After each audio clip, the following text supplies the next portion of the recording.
মাননীয় স্পিকার, আমাদের ব্রাহ্মণবাড়িয়া জেলা সরাইল উপজেলার 9টি ইউনিয়নে প্রায় 3.5 লক্ষ মানুষের জন্য একটি হাসপাতাল আছে যেটি মাত্র 50 শয্যা বিশিষ্ট, এবং সেই হাসপাতালটা নিজেই একটা রোগীর মতো, কারণ এখানে প্রয়োজনীয় সংখ্যক চিকিৎসক, কর্মচারী, চাহিদা মাফিক ওষুধ, অত্যাধুনিক যন্ত্রপাতি, এই সকল কিছুর সংকট বিদ্যমান।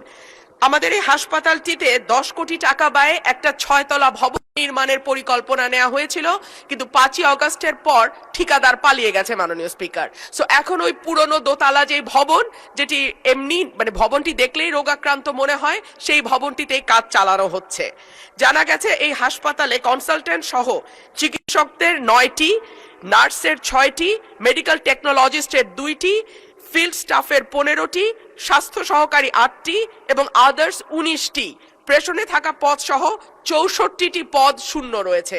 সুতরাং মাননীয় স্পিকার, ধন্যবাদ মাননীয় সদস্য।